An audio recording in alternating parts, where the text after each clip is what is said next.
we bring you the unvarnished truth of law enforcement.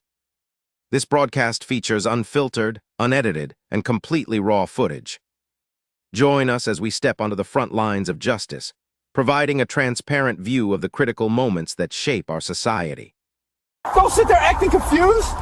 You expect me to believe this is your vehicle? It is registered to me. You verified that. Registered doesn't mean earned. Cars like this don't just land in the hands of someone like you without something shady behind it. Am I being charged with a crime? No. At 9:47 on a quiet Sunday morning along Meridian Boulevard in Crestwood, a matte black Lamborghini Urus rolled through a green light at the intersection of Walnut and 5th. The driver signaled, changed lanes, and continued at exactly the posted speed limit. 6 car lengths behind her, Officer Brent Hargrove, 42, a 16-year veteran of the Crestwood Police Department, sat behind the wheel of his patrol cruiser and watched. His dash cam was running, his body camera was active. Both would later confirm what happened next. Hargrove followed the Lamborghini for 6 full blocks. He didn't activate his lights. He didn't run the plates. He just followed, watching, waiting for something he could use. At the 7th block, he hit the sirens. He called it in as a suspicious vehicle, possible stolen, and noted a failure to signal during a lane change. The dash cam would later show the signal blinking clearly, 3 full seconds before the merge. The driver, who pulled over without hesitation, placed both hands on the steering wheel and waited calmly for the officer to approach, was Federal Judge Genevieve Okafor Laurent. She was 53 years old, a sitting judge on the United States Court of Appeals for the 4th Circuit, and one of the most respected jurists in the federal system. She was on her way home from visiting her elderly mother across town. She wore a linen blouse, sunglasses pushed up on her head, and no identification that would mark her as anything other than what Hargrove had already decided she was: a black woman driving a car he didn't believe she could own. Officer Brent Hargrove had been with the Crestwood Police Department since he was 26 years old. In that time, he had accumulated 31 civilian complaints, the overwhelming majority filed by Black and Latino residents. The complaints described a pattern that never changed: pretextual stops, aggressive questioning, searches conducted without consent or probable cause, property seized and never returned. Hargrove had earned a nickname in the neighborhoods he patrolled most heavily. Residents called him the Collector. Not because he collected evidence, but because he collected belongings. Cash pulled from wallets during traffic stops, jewelry removed during pat-downs and logged as potential proceeds of criminal activity, electronics confiscated under civil asset forfeiture statutes that allowed police to take property without ever filing charges. Over the past 5 years alone, Hargrove had seized more than $340,000 in cash and personal property from citizens. Almost none of those seizures led to arrests. Almost none of that property was ever returned. 2 prior cases involving allegations of planted evidence had been quietly settled by the city before reaching trial. Internal Affairs had reviewed his file multiple times and closed every investigation without action. His supervisors described him in evaluations as assertive and proactive. The police union representative, a man Hargrove met for drinks twice a month, had personally intervened to block 3 separate disciplinary recommendations.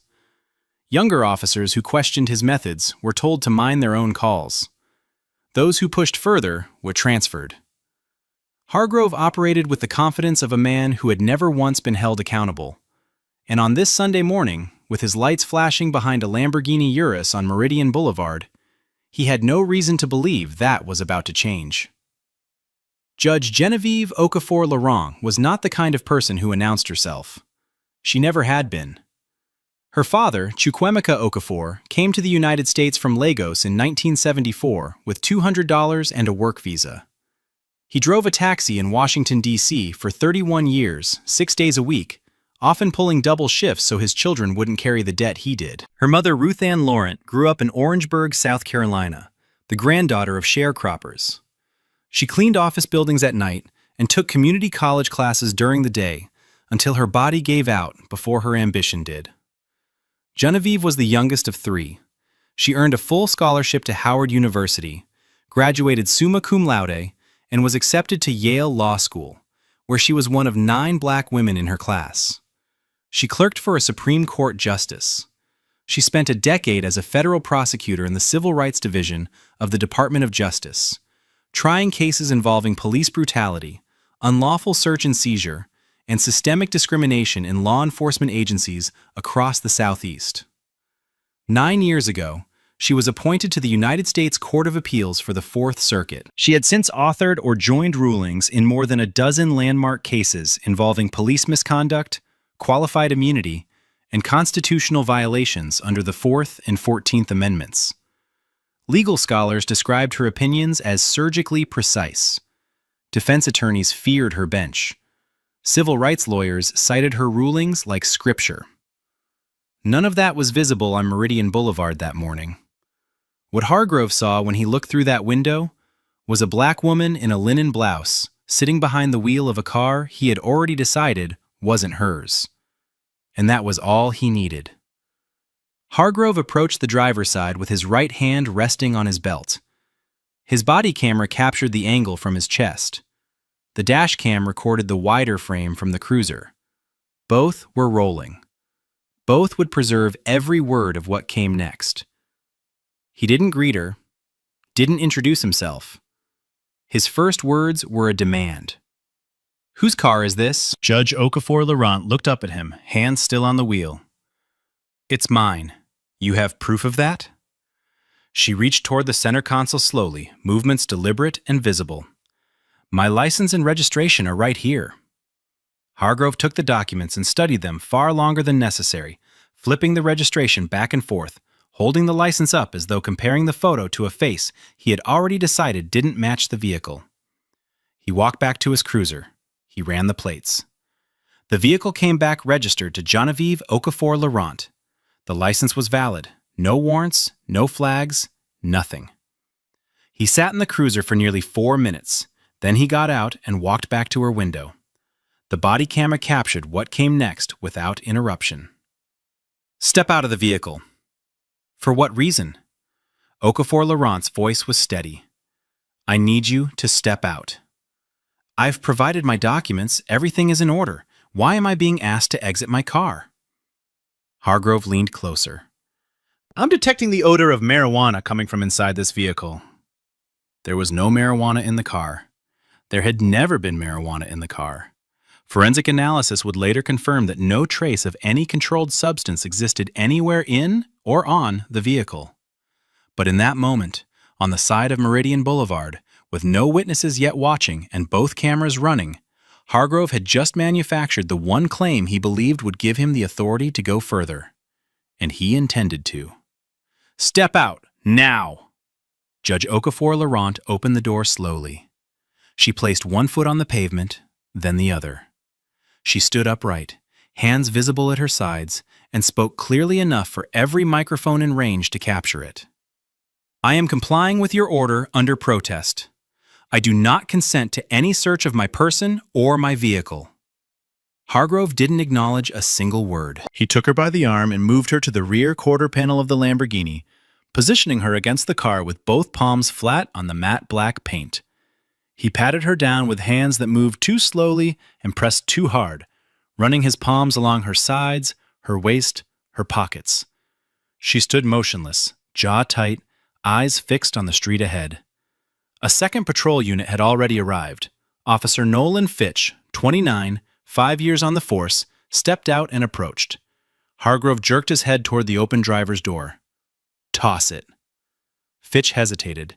His eyes moved from the woman standing composed against a $250,000 vehicle to the registration document sitting clean on the hood. He opened his mouth like he was going to ask something, then didn't. He reached into the car. They emptied her purse across the hood. Wallet, reading glasses, a leather planner, a tube of hand cream, receipts. They opened the glove compartment and pulled out the owner's manual and insurance papers. They lifted the floor mats. They searched the center console, the door pockets, the trunk.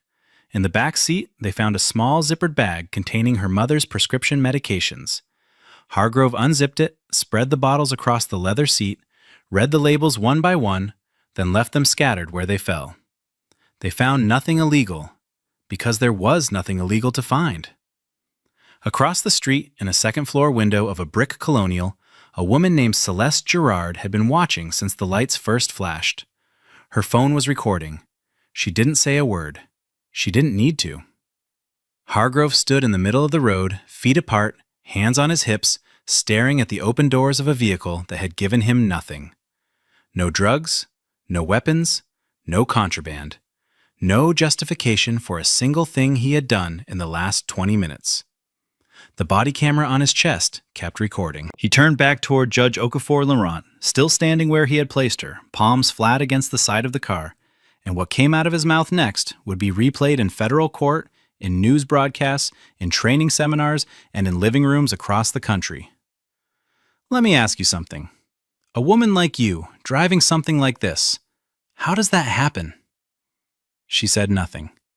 He stepped closer. Did your boyfriend buy this for you? Some rapper? Some dealer? Because I've been doing this a long time, and cars like this don't end up with people like you unless something dirty is going on. His voice was casual, almost conversational, as if he were stating something so obvious it barely needed saying. This car costs more than you'd make in 10 years, so I'm going to ask you again, where did the money come from? Okafor Laurent turned her head slightly. Am I free to leave? Hargrove's expression hardened. You'll leave when I decide you can leave, not before. Angle. A second neighbor, 2 houses down. Angle. A second neighbor, 2 houses down, had stepped onto his porch and started filming. A passing driver slowed at the intersection, window down, phone raised. 3 cameras were now recording from 3 directions, and the body camera on Hargrove's chest made 4. None of them would miss a word of what had already been said, and Hargrove, standing in the middle of Meridian Boulevard, with his chest out and his badge catching the morning sun, had no idea that every syllable was building the federal case that would end him. There was a moment, captured clearly on the body camera, where Judge Okafor Laurent's eyes moved from Hargrove's face to the badge on his chest and then back again. It lasted less than 2 seconds, but lawyers who reviewed the footage later would describe it as the moment she made her decision. She could have ended it right there. 1 sentence. I'm a federal judge on the 4th Circuit Court of Appeals. The stop would have collapsed on itself. Hargrove would have stammered. Fitch would have frozen. Apologies would have tumbled out, fast and hollow and desperate. She knew that. She also knew exactly what that would mean. It would mean that the Constitution applied differently depending on who you were. That rights were not rights at all, but privileges extended to people with titles and revoked from everyone else. That a black woman driving a Lamborghini deserved to be searched and humiliated, unless she could prove she was important enough to be left alone. So she said nothing about who she was. Instead, she asked for his badge number. Hargrove stared at her. What? Your badge number. I'd like it, please. He recited it with reluctance, each digit clipped and hard. She repeated it back to confirm. Then she asked him to spell his last name. He sneered. Hargrove.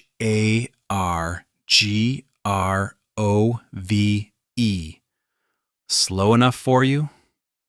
She didn't react. She filed it the way she filed everything, with precision, without emotion, with the patience of a woman who had spent 9 years on the federal bench, weighing testimony, dissecting evidence, and holding powerful men accountable when they believed they were untouchable. She had judged cases exactly like this one. She had read transcripts full of the same language, the same pretexts, the same arrogance dressed in a uniform. Now she was standing inside one, palms flat against her own car, living every word she had ever read in a case file. Hargrove keyed his radio. I need a K-9 unit at my location, Meridian Boulevard, south of 5th. Judge Okafor Laurent looked at him but said nothing. The temperature that morning was already 87 degrees and climbing.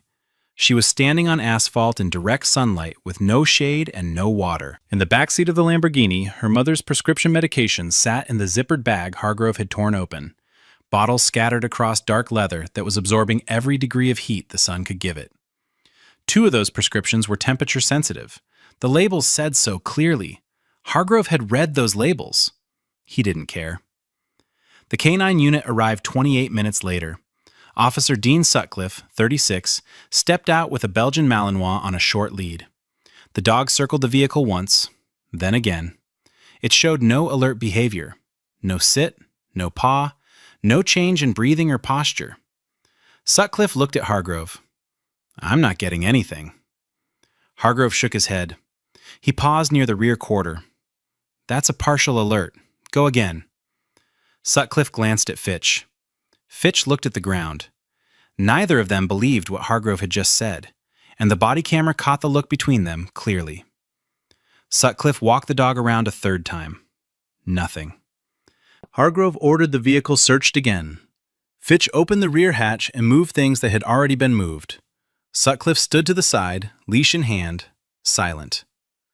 Fitch spoke quietly, barely audible on the body camera audio, but recovered during forensic enhancement. "Maybe we should wrap this up." Hargrove didn't turn around. "Shut up and finish." By the time it was over, 57 minutes had passed since the initial stop. 57 minutes for a lane change that was executed legally. 57 minutes that produced no citation, no charge, no arrest, and no apology. Hargrove handed back her documents without a word. Judge Okafor Laurent gathered the medication bottles from the back seat, now warm to the touch.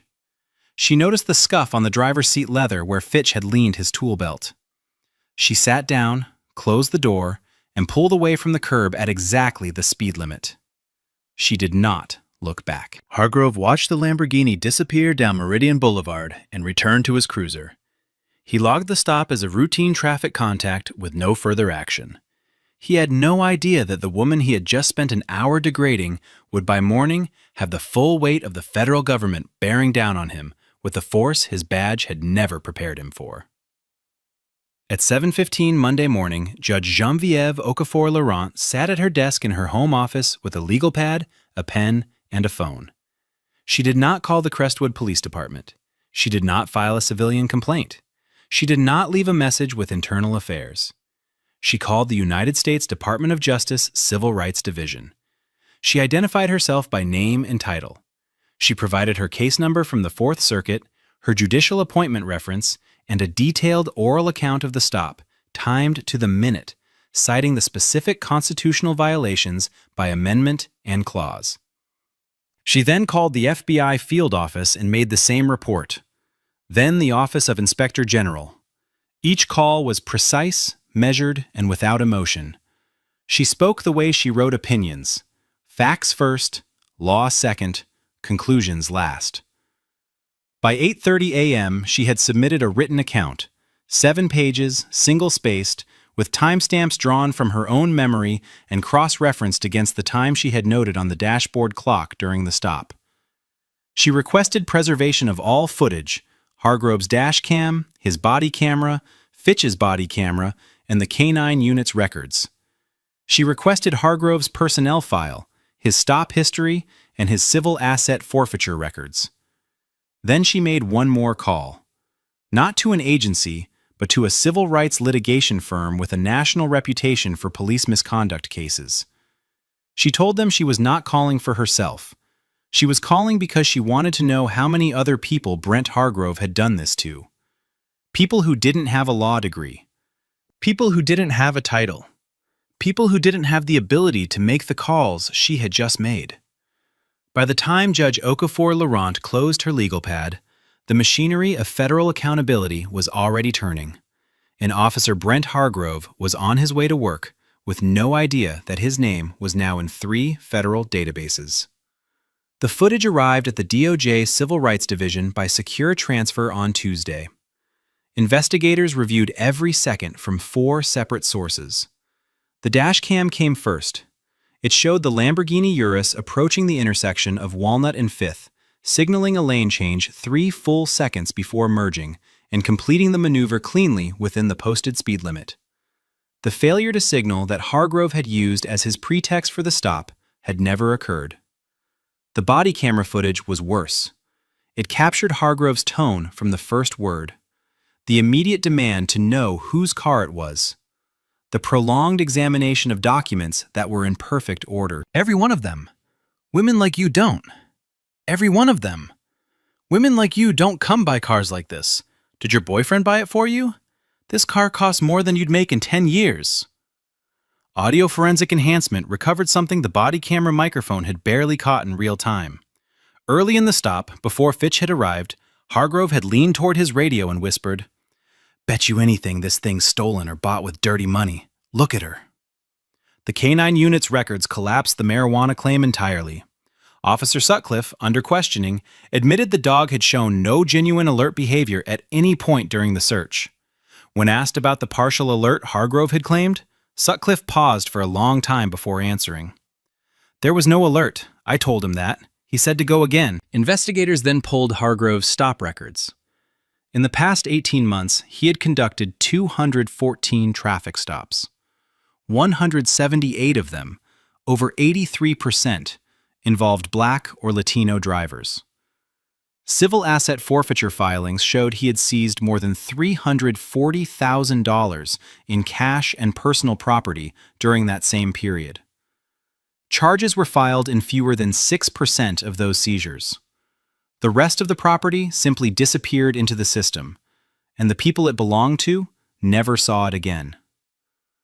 The investigators looked at the numbers, looked at the footage, and understood they were no longer investigating a single traffic stop. They were looking at a career. They arrived at 9 a.m. on a Wednesday without warning. 2 FBI special agents and 3 DOJ Civil Rights Division investigators walked through the front entrance of the Crestwood Police Department, carrying federal subpoenas and a preservation order for all digital records. They did not ask for a meeting. They served the documents at the front desk and requested immediate access to the Chief of Police. Chief Raymond Beckett, 58, came out of his office expecting a courtesy visit. His expression changed within 30 seconds. The subpoenas demanded Hargrove's complete personnel file, all 31 complaint records, every internal affairs investigation and its disposition, body camera server access logs going back 3 years, and all internal communications referencing Hargrove's stop activity, forfeiture records, or civilian complaints. Beckett's first instinct was to push back.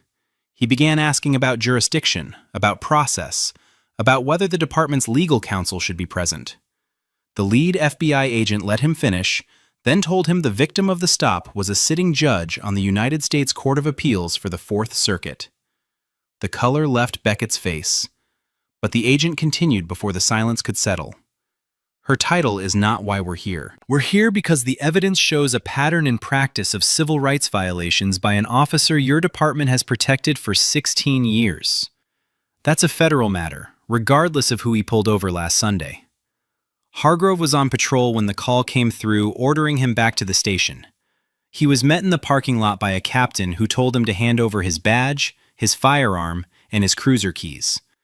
He was escorted inside, placed in an administrative office, and informed he was suspended pending a federal investigation. His face went tight.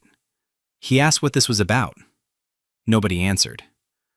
Fitch was pulled from duty the same morning and placed on administrative leave. The union representative, Victor Spano, arrived within the hour, demanding to know what was happening. An FBI agent took him aside and said one sentence that ended the conversation. "Obstruction of a federal civil rights investigation is a felony, Mr. Spano. I suggest you cooperate fully and advise your client to do the same." Spano said nothing further. For the first time in 16 years, the machinery that had shielded Brent Hargrove went completely silent. 3 weeks later, the United States Attorney's Office for the District filed a federal indictment against Officer Brent Hargrove. The charges were severe: deprivation of rights under color of law, 18 U.S.C. Section 242, conspiracy to commit civil rights violations, filing false police reports, illegal search and seizure in violation of the Fourth Amendment. The indictment ran 34 pages. It did not focus solely on the stop of Judge Genevieve Okafor-Laurent. It detailed a pattern spanning years. 47 identified victims, predominantly Black and Latino, subjected to unlawful stops, fabricated pretexts, warrantless searches, and civil asset forfeitures carried out without probable cause. It described a system in which complaints were filed and buried. Supervisors looked the other way, and one officer operated with impunity because no one above him had the will to stop him. Officer Nolan Fitch was offered cooperation terms within days of the indictment. He accepted. In his testimony to federal investigators, Fitch described what Hargrove was like between stops, the language he used in the cruiser when the body cameras were off, the casual way he selected targets based on race and vehicle type, the comments about certain neighborhoods and certain people that had become so routine, Fitch stopped registering them as unusual. He described an unwritten culture within the department where aggressive stop numbers were rewarded, where complaints from minority residents were treated as the cost of doing business, and where officers who raised concerns were quietly reassigned or frozen out of advancement. Fitch's testimony led investigators to two supervisors, Sergeant Dale Womack and Lieutenant Ira Fontaine, both of whom were named in the indictment as unindicted co-conspirators. Internal emails showed Womack had received at least 9 forwarded complaints about Hargrove over 4 years and had closed every one without action. Fontaine had signed off on Hargrove's forfeiture paperwork dozens of times, without once questioning the absence of corresponding charges. Neither man had been careless. They had been deliberate, and the federal government intended to prove it. The trial began on a Tuesday in a federal courtroom 40 miles from Crestwood. Hargrove's defense attorney opened with a simple argument. His client was a veteran officer who followed his training, trusted his instincts, and made judgment calls the way officers did every day. He called it experience. He asked the jury to consider the pressures of the job. The prosecution responded by pressing play. The body camera footage from the Lamborghini stop ran first. The jury watched from Hargrove's own perspective as he fabricated a marijuana claim, emptied a purse across the hood, scattered prescription medication across a back seat, and told a woman standing against her own car that people like her didn't come by vehicles like this. Then prosecutors played footage from 6 other stops, different days, different drivers. The language was nearly identical. The tactics were the same. Each stop involved a Black or Latino driver. Each produced no charges. 12 of Hargrove's other victims took the stand. A retired canine training supervisor testified that no alert behavior had occurred during the Lamborghini search, and that the partial alert Hargrove claimed did not exist in any recognized training program. A use of force expert testified that every element of the search violated the Fourth Amendment. Judge Okafor Laurent took the stand last. She was introduced by name alone. To have a stranger's hands press her. To have a stranger's hands press her against her own vehicle. What it felt like to watch her mother's medication scattered across hot leather by a man who never once considered she might be telling the truth. She described the moment Hargrove told her the car cost more than she'd make in 10 years, and she paused. Not for effect, because the memory required it. The jury deliberated for less than a day, guilty on every count. The sentencing hearing was held 3 weeks later. Hargrove stood in a dark suit, no badge, no firearm. The presiding judge, the Honorable Catherine Shao, addressed him directly. Officer Hargrove, you did not merely break the law, you weaponized it. You used the authority entrusted to you to target, humiliate, and rob citizens of their constitutional rights based on the color of their skin. You did this repeatedly, systematically, and without remorse. She sentenced him to 7 years in federal prison, among the harshest sentences for a civil rights violation by a law enforcement officer in the circuit's recent history. He was remanded immediately. Fitch received a suspended sentence for cooperation, but was permanently barred from law enforcement. His silence on Meridian Boulevard had cost him everything his testimony couldn't buy back. The Crestwood Police Department entered a federal consent decree, independent civilian oversight, mandatory demographic data on all stops and forfeitures, published quarterly, comprehensive retraining with annual testing, complete overhaul of internal affairs, including independent review of all racial bias complaints. Sergeant Womack and Lieutenant Fontaine were forced to resign. Chief Beckett announced his retirement 2 days later without public comment. The civil lawsuit was filed on behalf of Judge Okafor Laurent and 38 other identified victims. The city's attorneys reviewed the footage, the stop data, the forfeiture records, the emails, and the federal conviction. Settlement negotiations lasted less than a month. The final amount was $6.4 million, divided among victims according to severity and documentation. The money would matter, but what mattered more was the record. It could not be sealed, it could not be buried, and it could not be undone. Judge Genevieve Okafor Laurent returned to the bench without ceremony. She did not give interviews. She did not appear on panels about her experience. She let the record speak because the record was comprehensive and the record was permanent. But 6 months after the trial, she accepted an invitation to deliver the keynote address at a national legal conference on constitutional policing. She stood at the podium in the same composure she had carried on Meridian Boulevard and said what she had carried quietly since that Sunday morning. "I did not tell that officer who I was, because who I am should not determine whether my rights are respected. The Constitution does not have a VIP lane." The room was silent for a long moment before the applause began. She used a portion of her civil settlement to fund a legal clinic specializing in representation for victims of discriminatory traffic stops, people who had been searched, seized from, humiliated, and sent on their way without charges, without apology, and without anyone to call on Monday morning. The clinic opened in a small office 12 minutes from Meridian Boulevard. Hargrove served his sentence in a federal facility where his former profession made every day harder than the last. He never issued a public apology. He never acknowledged wrongdoing. He maintained until the end that he had been doing his job. After the settlement. Traffic stop racial. After the settlement. Traffic stop racial disparities across the department had dropped by 61%.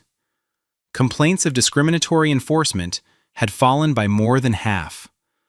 Officers now recorded justification for every stop in writing, and every recording was subject to independent review. In the Oversight Board's office, mounted on the wall behind the conference table, hung a single framed image. It was a still captured from Hargrove's own body camera. It showed Judge Okafor Laurent standing beside her matte black Lamborghini Urus, palms flat against the paint, chin level, eyes forward. Beneath it, a single line in plain black type. The law applies to everyone, including those who enforce it. If you think this situation was bad, wait until you see what happens in the case on the right-hand side. Seeking the truth is our ultimate mission. We dig deep to hold power to account, relying entirely on facts and data. Remember, the records never lie. Thank you for tuning in and supporting our work.